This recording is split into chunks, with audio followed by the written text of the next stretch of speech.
Hello, everyone. Welcome. I'm Erin Benito. I'm the guest here today at Elizabeth Training Institute, speaking on memory loss and Alzheimer's disease. We're going to start right off with a memory test. Are you ready? Ready. Are you ready? Ready, yes. I want you to think back in the last 1 year of your life. In the last 1 year, have you ever misplaced your car keys? Hands up. Yes, absolutely. In the last 1 year of your life, have you ever met one of your friends or colleagues at the supermarket or at church, and you go to say, "Hello there, you buddy, old friend"? Raise your hand. In the last year, have you gone shopping? Put your car where you think you've always put it in the parking lot. You go do your business. You come back out. Uh-oh. Uh-oh. Where's that car of mine? It happens to all of us. If you've had any of those things, you might be experiencing what you're going to see on this next slide, something very, very, very serious. Ta-da! Age-associated memory impairment, AAMI. It's a really big medical term, and I'm not going to ever refer to it again as age-associated memory impairment. I'm going to refer to it as senior moments. Senior moments. Those simple little lapses in short-term memory in otherwise healthy adults. Senior moments happen to all of us. The older we get, probably the more often we have these senior moments. But the thing is, with senior moments, they don't greatly impact our ability to lead our day-to-day lives. We can write ourselves little notes. We can have checklists. We can have reminders. We can use our calendar. We can have little mnemonic devices to help us remember our best friend's name, or our husband's name, or our wife's name. It's okay. They're lapses. They're not serious. They're not anything to be afraid of. Dementia is something very, very different. Dementia is a cluster of symptoms. Some of the symptoms of dementia include things like significant memory impairment, language difficulties, failure to recognize or identify objects. That's a lot, to me, that's a lot of mumbo jumbo. So I describe dementia as a cluster of symptoms. A cluster of symptoms related to intellectual functioning. Dementia is not a disease unto itself. I think that's confusing for people. People will say, "My mom's been diagnosed with dementia." Well, what that means is your mom is experiencing a cluster of symptoms, but we need to know what's causing that cluster of symptoms. A lot of things cause dementia. One of the most well-known things that causes dementia is Alzheimer's disease. Alzheimer's disease is a big cause of dementia. There are other causes. There's something called vascular dementia. Vascular dementia happens when blood flow and oxygen is cut off to the brain, maybe because of a stroke. There are things like thyroid problems that can cause dementia, or very, very poor nutrition that can cause dementia. There are really dozens and dozens and dozens of causes of dementia, and we're not going to cover all those causes here today, but I'll tell you, if you're interested in knowing more about all the different causes of dementia, a really wonderful resource is your local Alzheimer's Association. And if you get on the internet, you'll find them at www.alz.org. Let's see what the Alzheimer's Association has to say about Alzheimer's disease versus age-associated memory impairment. You might ask yourself, my mom's having a lot of these senior moments. How do I know the difference between a lot of senior moments versus something much more serious like Alzheimer's disease? So the Alzheimer's Association gives us 10 warning signs to look for. The first is memory loss. And if you're taking notes either here in the classroom or you're taking notes at home, I want you to find a little pen, a little piece of paper, and I want you to write the word joggable. Joggable. The question is this memory joggable? So for instance, I've met Jack. I've met Jack a few days ago, correct? He walks into this room, and I look at him and go, "Oh, buggers. I don't know this guy from anybody." Jack comes and introduces himself. He says, "I'm Jack. You know, I work at Morningside Ministries. I picked you up the other morning. I drove you across town to where you were going." If he can jog my memory and I say, "Oh, Jack, yeah, I'm sorry. Of course I know you, Jack."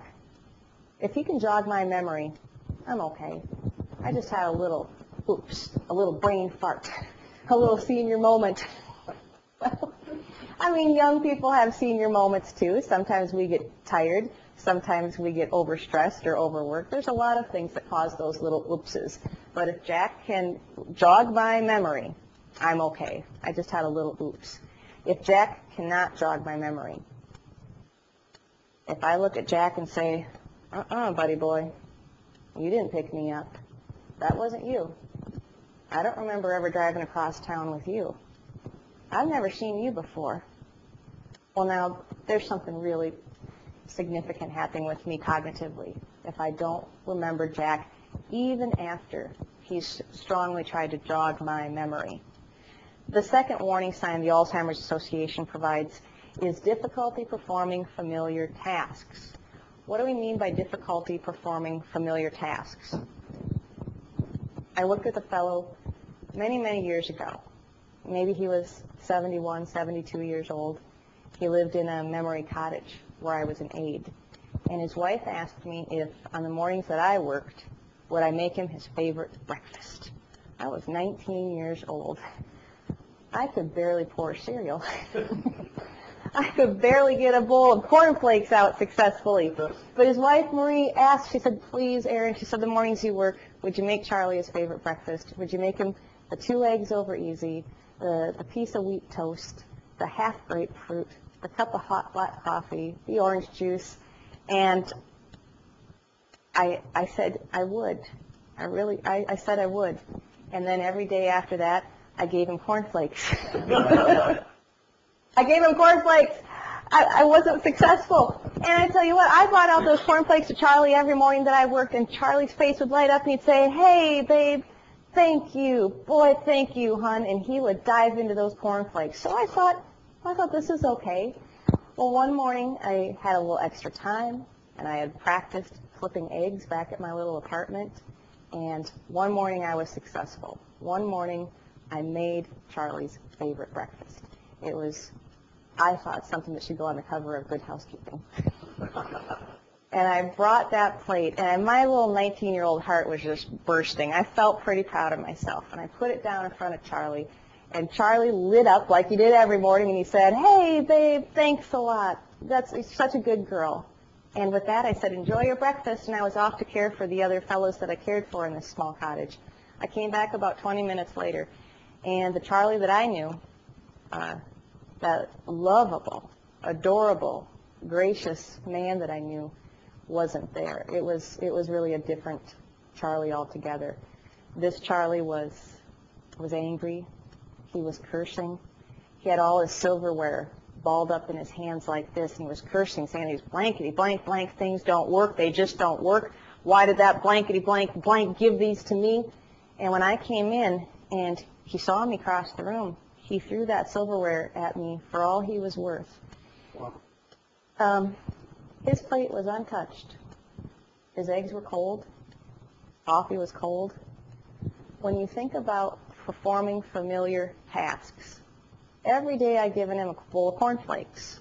That's a pretty simple task. Taking that spoon, scooping up the cereal, that's one task. But how many tasks are involved in a big, complicated breakfast? Eggs that have to be broken apart, and then toast that has to be picked up, and then grapefruit that has to be scooped out. Those are a lot of tasks. And in fact, what's typically lost in Alzheimer's disease isn't the ability to do those simple tasks. It's the ability to string them together in their logical sequence and in their logical order. I was blessed, really, to have mentors who taught me after that how I could provide Charlie with his favorite breakfast by providing him items maybe one at a time, or being there to cue him and start him. A person who's having regular old senior moments, they're not going to forget how to eat their favorite breakfast. A person with Alzheimer's disease may in fact forget how to eat their favorite breakfast. The third point, or the third warning sign that the Alzheimer's Association provides us is problems with language. What do we mean by problems with language? There seems to be a trend that for people who get Alzheimer's disease, they lose certain words. A lot of times they lose nouns. So they'll trail off a lot. If they're looking for a pen, they'll say things like, hand me that